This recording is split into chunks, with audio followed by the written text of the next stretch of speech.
हमारे चैनल में खुश आमदीद। चलिए शुरू करते हैं आज की कहानी। इन दिनों मैं फर्स्ट ईयर में थी। मेरी कजिन की शादी थी। मैं उनके घर कुछ दिन पहले चली गई। कजिन की छोटी बहन जबी मेरी गहरी दोस्त बन गई। शादी का घर था। हम सब किसी ना किसी काम में उलझे हुए थे। जबी का भाई राजा भी मसरूफ फिर रहा था। अपने अखलाक की वजह से वो मुझे अच्छा लगने लगा, क्योंकि वो बहुत बदतमीज और हद में रहने वाला लड़का था। मैं इसको बहाने बहाने से देखती। अगर वो मुझको देख लेता तो वो दूसरी तरफ फेर लेती। शादी से एक रोज कबल, ये मगरिब से जरा पहले का वक्त था। जबी ने कहा, छत पर कमरे में मैंने ढोलक रखी है, तुम जरा जाकर उसे उठा लाओ, रात को गीत गाएंगे। मैं भागती हुई सीढ़ियां चढ़ने लगी। आखिरी सीढ़ी पर अंधेरा था। मैं किसी से जोर से टकरा गई। अगर मैं इसको और वो मुझे थाम ना लेते तो दोनों ही गिर जाते। पहले तो हमें पता ही ना चला कि क्या हुआ है, क्योंकि दोनों ही तेजी में थे। फिर जरा होश आया तो देखा राजा मुझे थामे खड़ा था। अगले ही लम्हे में तेजी से पलट गई। खौफ से मुझे सांस नहीं आ रहा था। मैंने बहाना किया कि सीढ़ी पर कैट मेरे पैरों में आ गई। मैं डर गई, इसलिए ढोलक नहीं लाई। यह सुनकर सब लड़कियां मेरा मजाक उड़ाने लगी कि सीढ़ी में कैट ही थी ना, कोई जिन तो ना था। अब मैं उन्हें क्या बताती। शादी खत्म हो गई। हम घर वापस आ गए, मगर इस वाक़े ने मुझे बदल कर रख दिया। एक दिन फोन की घंटी बजी। मैंने फोन उठाया। राजा था। वो इस रात सीढ़ी वाले वाक़े पर माजरत करने लगा। मैंने कहा, इसमें माजरत की क्या बात है? अगर तुम मुझे थाम ना लेते तो मैं सीढ़ी से लुढ़क कर नीचे जा गिरती और शायद मेरा सर फट जाता। शुक्र कि तुम वहां थे, मुझे गिरने से बचा लिया, वरना खबर नहीं कितनी चोट आती। कहने लगा, खैर जो हुआ इत्तेफाक से हो गया, अब इस बात को क्या दोहराना। मैंने तो ये पूछने के लिए फोन किया था कि अगर मैं जबी को लेकर तुम्हारे घर आ जाऊं तो क्या तुम हमारे साथ हमारे घर आ जाओगी, अगर अम्मा ने इजाजत दी तो। मैंने जवाब दिया। अगले दिन जबी और राजा हमारे घर आ गए। जबी ने अम्मा से मिन्नत समाजत की और मैं उनके साथ उनके घर गई। गाड़ी राजा चला रहा था। मैं और जबी कार की पिछली सीटों पर बैठे थे। राजा ने शीशा इस तरह ठीक कर लिया था कि बार बार हमको आईने में देख सकता था। मैं एक रोज उनके घर मेहमान रही। उन्होंने मेरी बहुत ज्यादा खातिर मदद की। घर आकर यही एक बात सोचती रहती कि आखिर उन लोगों ने क्यों मेरी इस कदर खातिर तवाज़ो की है। शादी में और भी तो रिश्तेदार लड़कियां आई थी, इनको तो लिफ्ट नहीं कराए। मुझ में ऐसी क्या खास बात है। उन्हीं दिनों जबी ने मुझे फोन किया और कहने लगी, फिर कब तुमको लेने आए? क्यों, खैर तो है? क्या रोज रोज मुझे लेने आओगी? राजा भैया कहते हैं मैं हिना से शादी करूंगा। हमारे घर वाले भी रजामंद हैं, लेकिन तुम्हें 2-4 बार घर बुलाना चाहते हैं। उनका ख्याल है कि तुम हमारे घर 2-4 बार आओगी तो तुम्हारी आदत का उनको अंदाजा हो जाएगा। अम्मा का यह ख्याल है कि रिश्ते की बात चलाने से पहले एक दूसरे के घर आने जाने से उनसियत बढ़ती है और फैसला करने में आसानी होती है। क्या अम्मा रोज रोज मुझे तुम्हारे यहाँ आने देंगी? खैर, उसके बाद कुछ देर हमने बातें की। हमने राजा के बारे मजीद कोई बात ना की, मगर मैं खुश जरूर हो गई कि ये लोग राजा के लिए मेरा रिश्ता लेना चाहते हैं और खुद राजा की भी ये ख्वाहिश है। अब वो मेरे हवासों पर छाने लगा। ईद आई तो जबी ने मुझे ईद कार्ड भेजा। इस लिफाफे में एक और भी कार्ड था। मैं समझ गई कि यह राजा की तरफ से है। सोचा भी ना था खुशियां इतनी जल्दी मिल सकती हैं। इसके बाद फोन पर बातों का सिलसिला चल निकला। कभी मैं फोन उठाती तो राजा होता, कभी जबी फोन करती तो मेरा भाई जकी घर पर होता तो वो उठा लेता। तब जबी जकी से 2-4 बातें कर लेती। अब मुझे राजा से मिलने की चाह रहने लगी। हम मिलते भी जबी की मरिफत से थे, यानी वही मेरे पास आने का प्रोग्राम बनाती, लेकिन मेरा भाई जकी मेरा साथ ना देता। तब मुझको उसकी बड़ी मिन्नत समाजत करना पड़ती, तो कहीं जाकर वो मुझे जबी के घर ले जाने पर राजी होता। हमारे घर वाले ये समझते थे कि हम दोनों सहेलियां एक दूसरे से मिलने जाती हैं, जबकि मैं जबी के घर सिर्फ राजा के लिए जाती थी।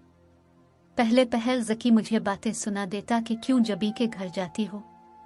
मैं कोई फालतू नहीं कि रोज रोज तुमको उनके घर ले जाऊं, मगर बाद में वो भी नर्म रवैया इख्तियार करता गया। अब जब कभी मुझे जबी के घर जाना होता, जकी कहता मैं तुमको ले चलता हूं। फिर पता नहीं क्यों तकदीर को मेरी खुशी अच्छी ना लगी कि राजा आहिस्ता आहिस्ता बदलने लगा। वो मुझसे और मेरे भाई से खींच गया, जिसकी वजह से मेरी पढ़ाई भी मुतासिर होने लगी। जबी से पूछा तो वो बोली, असल बात यह है कि राजा भाई को तुम्हारे भाई का हमारे घर आना जाना अच्छा नहीं लगता, क्योंकि इसने फोन पर मुझे जकी से बातें करते सुन लिया है। इसको शक हो गया है कि हम दोनों एक दूसरे में दिलचस्पी रखते हैं, तभी वो अब मुझसे भी उखड़ा उखड़ा रहता है। मैंने जबी से पूछा, क्या ये राजा का महज शक है, इस बात में कुछ हकीकत भी है? वो बोली, जैसे तुम्हें राजा अच्छा लगता है, इसी तरह मुझे तुम्हारा भाई जकी अच्छा लगता है। हम भी आपस में शादी करना चाहते हैं। तुम्हें एतराज है कोई? मैंने इसे समझाया कि तुम तो बचपन से अपने कजिन से मंसूब हो और समर से तुम्हारी निस्बत भी तय है। मेरे भाई का ख्याल छोड़ दो। वो कहने लगी, मैं जकी का ख्याल दिल से नहीं निकाल सकती। ये फैसला मैंने सोच समझ कर किया है। अगर तुम मेरे भाई को पसंद कर सकती हो तो मैं तुम्हारे भाई को क्यों पसंद नहीं कर सकती? एक दिन राजा ने जबी को जकी से फोन पर बातें करते हुए सुन लिया। बस फिर किया था, उसने जबी को बहुत मारा। शायद वो अपने मुस्तकबिल के बारे बातें कर रहे थे, जिन्हें इसके भाई ने सुन लिया था, जबकि जबी की मंगनी हो चुकी थी। बहरहाल इसके बाद इसके घर वाले हमारे घर वालों के खिलाफ हो गए, यहाँ तक कि राजा भी मुझसे नफरत करने लगा। वो समझा, जिस तरह उसकी बहन ने हमें करीब लाने में किरदार अदा किया है, इसी तरह मैंने उसकी बहन और अपने भाई को करीब लाने में किरदार अदा किया है। ऐसा हरगिज न था। मुझे तो जबी और जकी के बीच पसंदीदगी का इल्म तक न था। कोई भला किसी को इस अमर पर मजबूर कर सकता है कि तुम इससे मोहब्बत करो? राजा को मगर यकीन न आया। इसने मुझ पर शक किया और मुझसे नाता तोड़ लिया। मेरे तोहफे जला डाले और मेरे खत खानदान भर को दिखाने लगा। इसके अंदर ऐसी तब्दीली आ गई कि जिसका मैं तसव्वुर भी ना कर सकती थी। वो जो मुझसे प्यार करता था, जब अच्छा था तो बहुत अच्छा था, और अब बुरा बना तो बहुत बुरा बन गया। मैं इन दिनों को याद करके रू देती थी, जब वो अपनी बहन से मिन्नतें करता था कि हिना को घर ले आते। मुझे समझाता था कि मेरी माँ के सामने इस तरह बात करना, इस तरह रहना, दुपट्टा तरीके से सर पर ओढ़ कर रखना। इनको ये बातें पसंद हैं, वही करना, और ये बातें नापसंद हैं, भूल कर भी ऊंची आवाज में बात ना करना। उनके साथ किचन में जाकर काम में मदद करना, ताकि वो तुमको मुझसे ब्याहने पर खुशी खुशी राजी हो जाए। मेरी बहनों, अब्बाजी, भाइयों, हर किसी का ख्याल रखना कि उनमें से कोई हमारी राह में ना आए। ये वही था कि जो अब हमारे सारे खानदान से मुतनफ्फिर हो गया था। जकी को तो वो गोली से उड़ा देना चाहता था। मैं इन दिनों को याद करके रोती थी, जब वो मुझको कस्में खाकर यकीन दिलाता था कि मैं कभी ना बदलूंगा, हमेशा तुमसे मोहब्बत करता रहूंगा, मुझ पर भरोसा रखो। मैं तुम्हारे लिए एक बहुत खूबसूरत घर बनूंगा। हम इसको सजाएंगे, खुद मेहनत करूंगा, खूब कमाऊंगा, तुमको सारी दुनिया की सैर करूंगा। कैसे कैसे ख्वाब थे हमारे, जिनके लिए वो अपने वालिदैन को राजी करने में लगा हुआ था। मैं कहती थी कि तुम इतना ना अपने माँ बाप को मजबूर करना कि वो तुम ही से नाराज हो जाएं। वो मुझसे नाराज नहीं हैं। हमने मोहब्बत की है और हम शादी करना चाहते हैं, और ये कोई जुर्म नहीं है, ये तो हमारा हक है। और मेरे वालिदैन इतने समझदार हैं कि वो अपने बच्चों के इस हक को तस्लीम करने पर राजी हैं। राजा की ये बातें मेरा दिल बढ़ाती थीं, क्योंकि मेरे माँ बाप उनके करीबी रिश्तेदार थे। वो भी दिल से चाह रहे थे कि राजा के वालिदैन मेरा रिश्ता मान ले तो वो इनकार नहीं करेंगे। क्या खबर थी कि सब कुछ इतनी जल्दी चौपट हो जाएगा, खुशियां हमारे कदमों को छू कर वापस चली जाएंगी।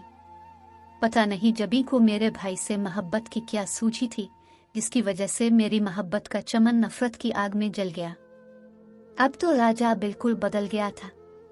वो मुझे रोता देखकर नफरत से मुंह फेर लेता था। ऐसे में मैं क्या उसे मनाती, क्या दिल का हाल कहती और क्या शिकवे शिकायत करती। उसने जबी को सख्ती से रोक दिया कि हमारे घर आना तो कुजा, वो फोन पर भी मुझसे बात ना करेगी। उसने हमसे सारे राब्ते खत्म कर दिए और मेरे भाई के लिए अपने दिल में बुग़्ज़ ही नहीं दुश्मनी पाल ली। वो अब ज़की को जलील करने के चक्कर में लगा था जिसका मैं तसव्वुर ना कर सकती थी। फिर उसके हाथ ज़की का एक खत लग गया जो मेरे भाई ने उसकी बहन को लिखा था। बस फिर किया था, जो लावा इसके अंदर जमा हो रहा था फटकर बाहर आ गया।